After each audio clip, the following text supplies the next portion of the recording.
하나님 말씀은 시편 1편 5절에서 6절입니다. 구약성경 805페이지에 있습니다. 시편 1편 1절에서 1장 5절에서 6절 한 목소리로 같이 합독해서 읽겠습니다. 그러므로 악인들은 심판을 견디지 못하며 죄인들이 의인들의 모임에 들지 못하리로다. 무릇 의인들의 길은 여호와께서 인정하시나 악인들의 길은 망하리로다. 아멘. 주일 오전 예배에 나오신 여러분들을 환영하고 축복합니다. 우리 옆에 있는 분들과 인사합시다. 잘 오셨습니다. 환영합니다. 또 축복합니다. 죽음 앞에 인간이라는 책이 있습니다. 필립 아리에스라는 사람이 썼는데요. 그 책의 내용에 이런 내용이 있어요. 현대에는 죽음이 죽어버린 시대다.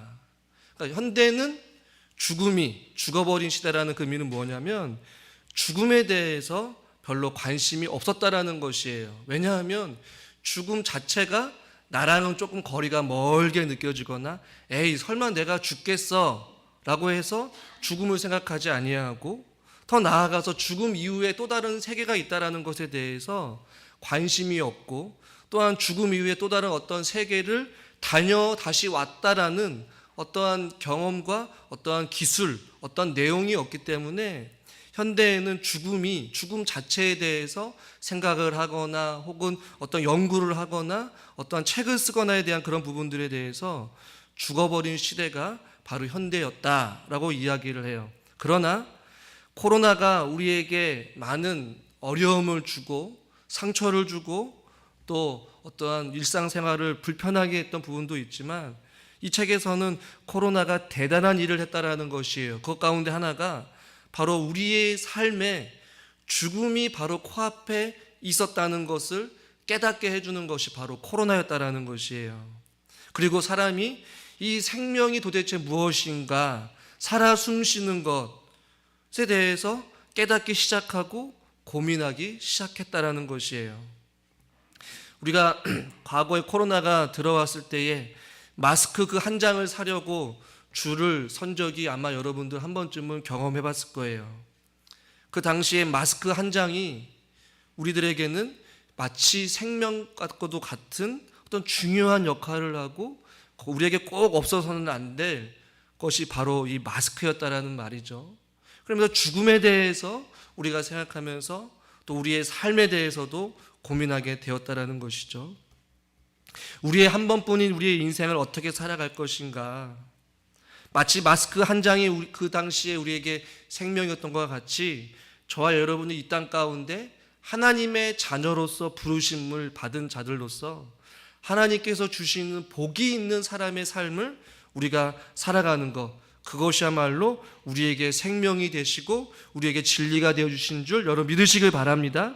저는 마스크 한 장이 우리 그 당시에 우리의 생명을 지키는 어떤 그런 역할을 했듯이 우리 하나님이 있는 저와 여러분들에게 필요한 것, 우리의 생명을 유지해 주시는 것, 우리에게 영원한 생명을 부여해 주시는 것이 바로 무엇이냐?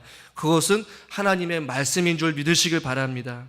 오늘 그래서 복이 있는 사람에 대해서 우리가 7번째 시간으로서 마지막 정리를 하려고 하는데요.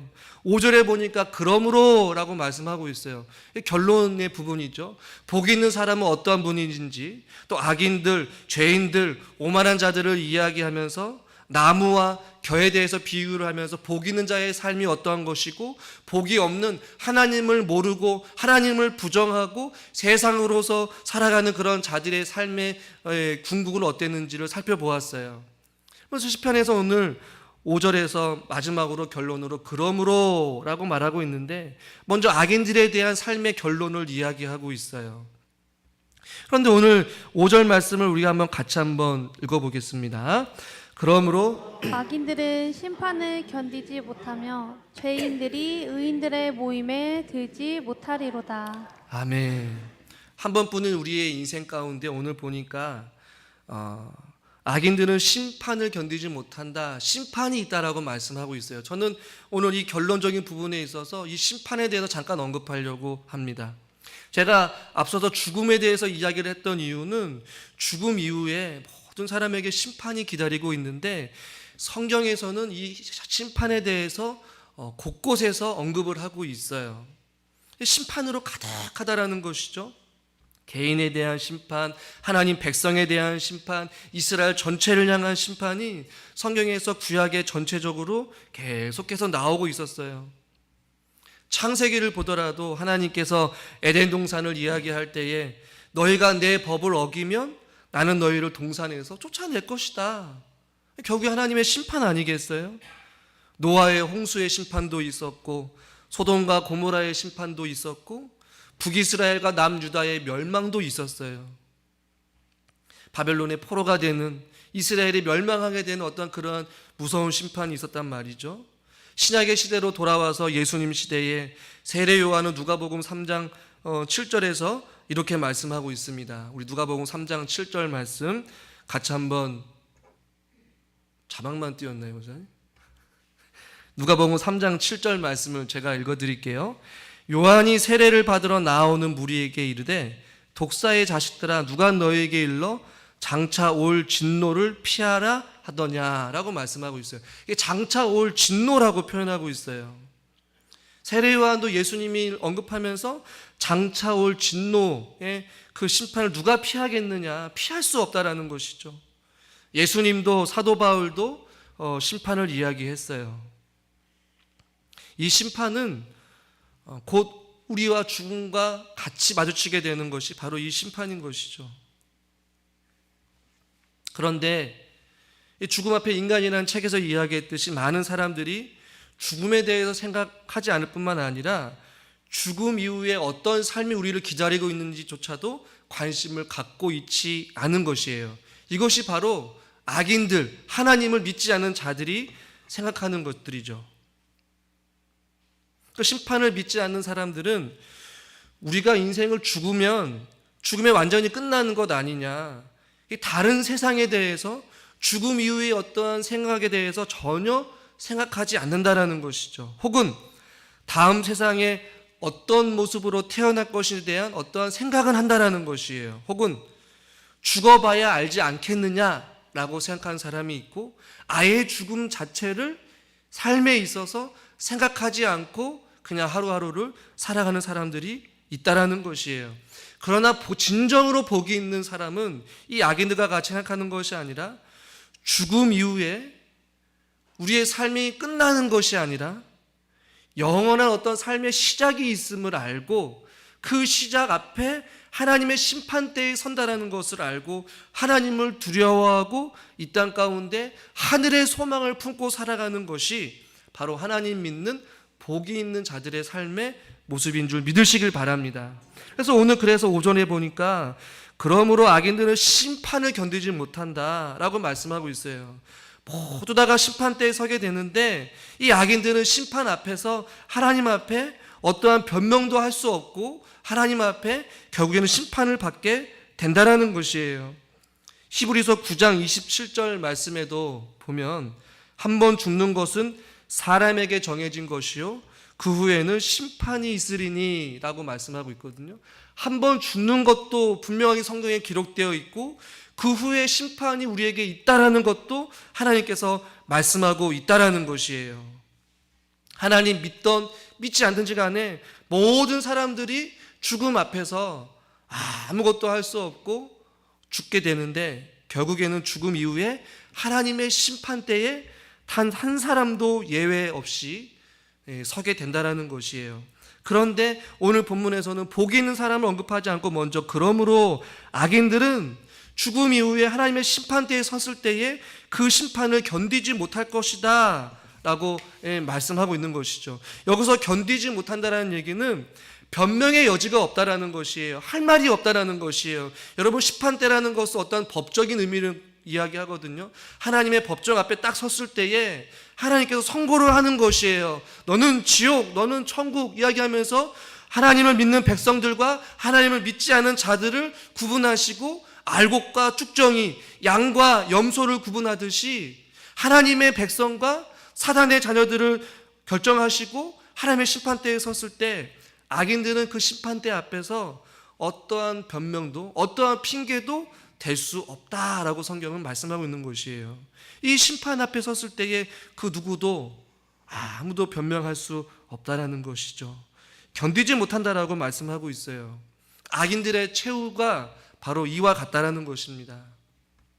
여러분, 그렇기 때문에 우리들은 한편으로는 두려워해야 된다는 것이죠. 가족 구성원들 가운데 하나님을 알지 못하고 살아가는 자들, 혹은 하나님을 믿는다라고 하지만 구원에 대한 확신이 없는 자들의 삶의 결국이 어떠하냐? 결국에는 하나님의 심판 앞에서 견디지 못하고 지옥으로 떨어지게 되는 그러한 삶을 살아갈 수밖에 없다라는 것이에요. 그런데 그것이 여러 번 기회가 있느냐? 여러 번 기회가 있는 것이 아니라 그 하나님의 심판은 단번에 그리고 영원토록 유효하게 되는 심판이기 때문에 우리는 그것을 두려워한다는 것이에요. 한편으로는 우리가 감사해야 된다는 것이죠. 하나님의 심판대에 섰을 때 주님, 내가 여기 있습니다. 나는 하나님의 자녀입니다. 나는 예수 그리스도를 나의 구주로 영접하였습니다라고 구원에 대한 확신을 가진 그들은 성경에서 복이 있다 말씀하시면서 영원한 천국에 거하게 되는 하나님의 자녀가 되는 권세를 누리기 때문에 이것이 또한 우리에게 은혜인 줄 믿으시길 바랍니다. 악인들의 결국은 또 어떠하느냐? 오늘 본문 5절을 보시면 뒷부분에 죄인들이 의인들의 모임에 들지 못하리로다 라고 말씀하고 있어요. 의인들의 모임은 어떤 모임입니까? 의인들의 모임이 있다면 반대로 죄인들의 모임이 있겠죠. 아주 노골적으로 쉽게 말씀드리면 의인들의 모임은 하나님 백성들의 어떠한 거룩한 공동체, 천국을 이야기하는 것이고, 반대로 의인들의 모임이 아닌 다른 모임은 죄인들의 모임, 또 어둠의 권세들이 함께하는 그 지옥에 있는 무리들을 이야기하는 것이에요. 결국 악인들은, 하나님을 모르는 자들은 이 거룩한 모임, 거룩한 성회의 모임에 섞일 수 없다라고 오늘 성경은 말씀하고 있는 것이에요. 완전히 단절됨을 이야기하는 것이거든요. 민수기 14장 30절에 보니까 이 12명의 정탐꾼들이 정탐을 하고 나서 이야기를 하는데, 결국에 하나님께서 여분네의 아들 갈렙과 눈의 아들 여호수아 외에는 내가 맹세하여 너희로 거하게 하리라 한 땅에 결단코 어떻게 하리라? 들어가지 못하리라 라고 말씀하고 있어요. 하나님께서 약속하신, 아브라함 때부터 약속하신 젖과 꿀이 흐르는 하나님의 그 신실하고 거룩한 그 가나안 땅에 여분네의 아들 갈렙과 여호수아 외에는 제1세대들의 사람들이 그 땅을 들어가지 못하게 하겠다, 완전히 배제시키겠다라는 얘기예요. 하나님 말씀 앞에 불순종한 자들이기 때문에 그렇다는 것이죠. 이 악인들의 삶의 결론이 그렇다는 것이에요. 의인들의 모임에 들지 못하는 것. 마태복음 25장 10절에서도 천국을 비유할 때에 그들이 사러 간 사이에 신랑이 오므로 준비하였던 자들은 함께 혼인잔치에 들어가고 문은 닫힌지라 라고 말씀하고 있어요. 혼인잔치가 무엇입니까? 신랑 대신 예수 그리스도를 맞이하는 그 잔치에 문은 이미 닫아버리게 되면 들어갈 수 없다라는 거예요. 누가요? 준비되지 않은 자들, 기름을 준비하지 않는 자들, 깨어있지 않은 자들은 들어가지 못한다라고 성경은 말씀하고 있어요.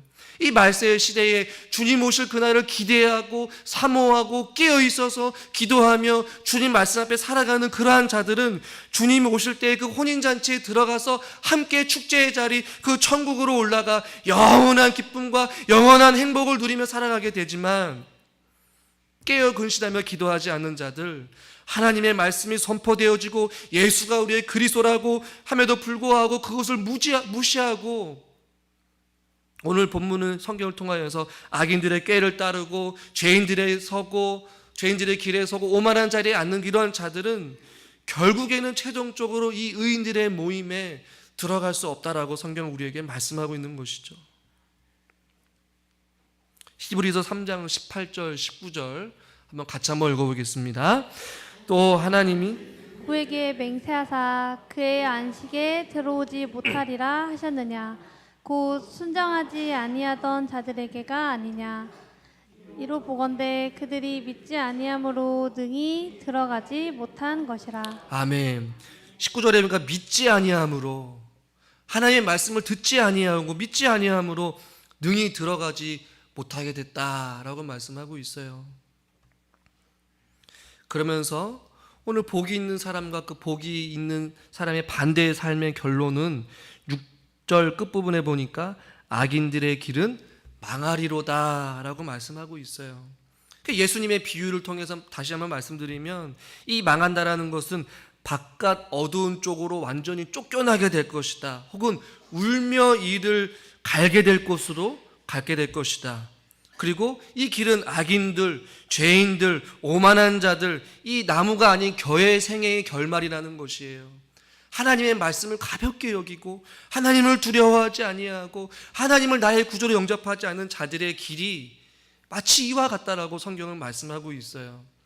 참 중요한 것은 여러분 무엇이냐면, 복이 있는 삶은 어떠한 삶인지에 대해서 성경에서 말할 때 어떠한 복을 누리느냐가 지금 중요한 것이 아니라 복이 있는 자의 삶의 반대의 삶을 지금 시편 1장에서는 말하고 있는 것이에요. 그러니까 우리는 이것을 귀 기울여야 한다는 것이에요. 악인들의 길은 어떻다고요? 망한다라는 것이에요. 저는 이 자리에 앉아있는 저와 여러분 모두 다가 한번 살아가는 이 인생길, 이 짧은 인생길의 여정길을 망하는 인생, 이 의인의 몸에 들어가지 못하는 인생, 결단코 들어가지 못하고 바깥 어두운 곳으로 영원히 쫓겨나게 되는 그 사망의 길을 걸어가지 않기를 주님의 이름으로 간절히 축원합니다. 그러면서 오늘 본문에서 뭐라고 말씀하냐면, 우리 6절 말씀을 한번 읽겠습니다. 6절입니다. 무릇 의인들의 길은 여호와께서 인정하시나 악인들의 길은 망하리로다. 아멘.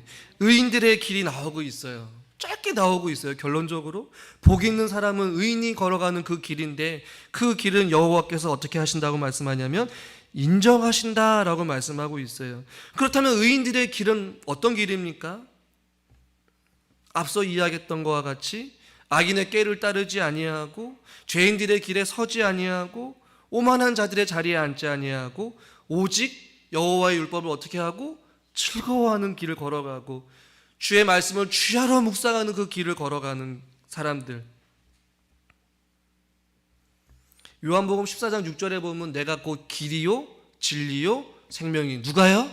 바로 예수 그리스도, 즉 예수 그리스도께서 걸어가시고 예수 그리스도께서 말씀하시고 우리에게 요구하신 그 길을 걸어가는 자들이 바로 의인들의 길인 줄 믿으시길 바랍니다. 그러니까 즉 의인들의 길은 오늘 성경에 보니까 여호와 하나님께서 인정하신다라고 말씀하고 있어요. 여기서 인정하신다는 단어가 조금 다양하게 번역되었고 다양한 의미를 가지고 있어요. 어떤 의미가 있냐면, 현대인 성경을 보니까 지키신다, 혹은 보호하신다, 혹은 보살펴 주신다라는 의미를 가지고 있어요.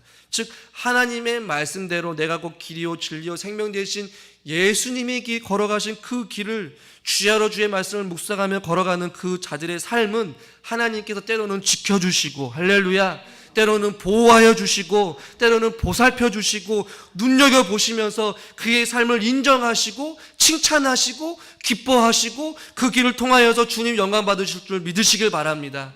이것이 바로 복 있는 자의 삶의 길이라는 것이에요. 하나님께서 우리의 삶의 모습을 보시고 인정하신대요. 여기서 인정하신다는 말 또 다른 의미는 내가 어떻게 살아왔는지, 내가 순종하고 살았고 내가 세상의 유혹으로부터 죄인의 길에 서지 아니하고 겸손한 자리에서 낮은 자리에서 주님께서 요구하시고 주님께서 걸어가신 그 십자가의 길을 걸어가면서 죽어가는 영혼을 위해서 그리스도의 복음을 전하고 몸된 교회에서 헌신하면서 수고하고 밤낮 부르짖으며 주님을 의지하고 주님을 신뢰하며 살아가는 그 인생의 여정길을 하나님께서 어떻게 하신다는 얘기예요? 인정하신다는 얘기예요. 알아주신다는 얘기예요. 다 보고 계신다는 것이에요. 그래서 다윗은 시편 139편 2절에서 이렇게 고백을 합니다. 같이 한번 고백해 봅시다. 주께서 내가 앉고 일어섬을 아시고 멀리서도 나의 생각을 밝히 아시오며. 아멘. 이게 의인의 길을 하나님께서 인정하신다는 것이 나의 앉고 일어섬을 아시고 나의 생각을 아시는 그 하나님의 마음.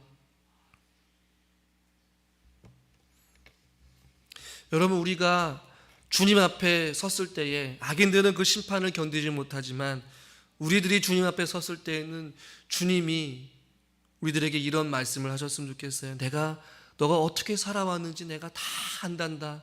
수고했다. 사랑하는 내 아들아, 내 딸아 라고 말이죠. 그 주님의 우리를 인정하시는 삶, 주님의 우리를 알아주시는 삶. 그래서 우리가 주님 앞에 기쁨이 되어드리면 이 짧은 인생 우리가 살아갈 때 얼마나 값진 인생이 되겠습니까? 성경은 다른 복을 이야기하지 않아요.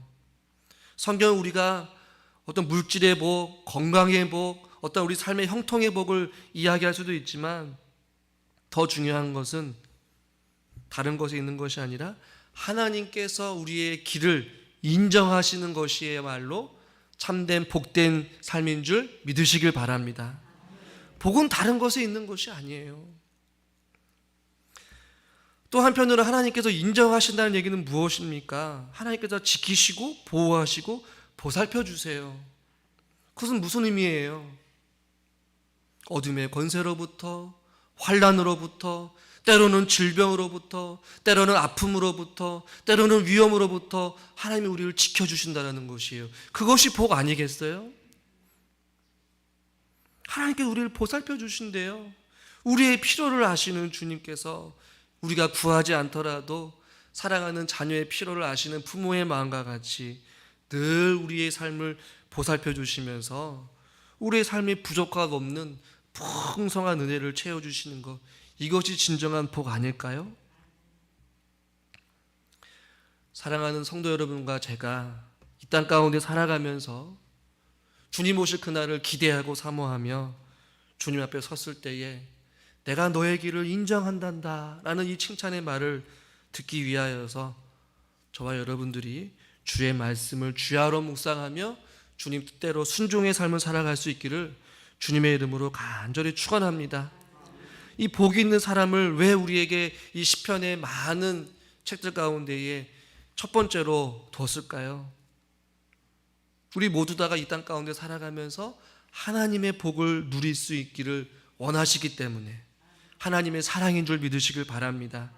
또 한편으로는 우리에게 경고의 말씀을 해주시는 거예요. 내가 너를 복이 있는 자로 내가 지었고 내가 너를 창세전에 너를 내 자녀로 삼아 주었는데 너도 이 땅 가운데 살아가면서 참된 은혜와 참된 사랑과 하나님의 보살핌 속에 풍성한 은혜를 누리길 원해야 되는데 이 땅 가운데 살아가면서 너가 죄인의 길로 오만한 자리에 앉지 아니하도록 하나님께 우리에게 경고의 말씀을 주는 것이에요. 사랑하는 아들아, 사랑하는 딸아, 이 길로 가면 위험해. 저 길로 가면 영원히 멸망하는 길이야. 사망의 길로 걸어가지 말고 어둠의 길로 걸어가지 말고 심판을 견디지 못하는 그 길로 걸어가지 말고 의인들의 모임에 들어가지 못하는 그 길로 앉아있는 것이 아니라 나에게로 와라. 내가 곧 길이요 진리요 생명이다. 너가 먼저 앞서 걸어가지 않았느냐. 그 길을 따라오기만 하면 돼. 그 길이야말로 진정한 복된 길이란다. 이것을 우리에게 알려주기 위해서 말씀하신 줄 여러분 기억하시길 바랍니다. 에드워드 모트라는 사람이 짤막한 글을 제가 책에서 본 적이 있는데요. 굳건한 반석 그리스도 위에 내가 서리라. 왜냐하면 다른 모든 땅은 흐르는 모래와 같기 때문이다. 여러분 어디 위에 서시겠습니까? 어떤 길을 걸어가시겠습니까? 어떤 사람이 되기를 원하십니까? 저와 여러분 모두 다가 그리스도 위에 믿음의 반석에 굳건하게 서서 하나님께서 인정하시고 이 땅 가운데 살아가면서 복이 있는 자의 삶을 살아감으로 말미암아 하나님께서 주시는 풍성한 신령한 은혜의 복을 받아 누릴 수 있기를 주님의 이름으로 간절히 축원합니다. 기도하겠습니다. 하나님 아버지, 우리를 복이 있는 사람으로 불러주시고 우리를 지명하여 부르시며 내 것이란 말씀하여 주셨는데 하나님, 우리가 이 땅 가운데 살아가면서 하나님의 자녀로서 복이 있는 자의 삶을 살게 하여 주시옵소서. 주야로 주의 말씀을 묵상하며 날마다 주님과 동행하는 삶이 되기를 원합니다. 그래서 주님 앞에 섰을 때에 주님께서 인정하시는 그런 아름다운 삶이 우리들의 흔적으로 남게 하여 주시옵소서. 하나님, 혹시라도 이 말씀을 통하여서 도전받고 또 찔림이 있다면 우리 가족 구성원들 가운데 믿음이 연약한 자들, 여전히 하나님을 만나지 못하였던 자들을 향하여서 하나님이 우리의 유일한 구원자이시고 우리의 유일한 길이요 진리요 생명 되심을 우리가 선포하게 하여 주셔서 우리 가족 구성원 모두 다가 사망의 길로 또 죄인 된 길로 또 의인들의 모임에 들어가지 못하지 않고 오직 생명의 길로 의인들의 모임에 들어갈 수 있는 하나님의 자녀가 되어줄 수 있도록 놀라운 구원의 은총과 신앙의 회복이 있게 하여 주시옵소서. 그래서 우리의 가정이 복이 있는 가정이 되기를 원합니다. 믿지 않는 사람이 한 사람도 없고 오직 하나님 중심의 가정들이 되어줄 수 있도록 하나님께서 복의 복을 더하여 주시옵소서. 예수 그리스도의 이름으로 기도드리옵나이다. 아멘.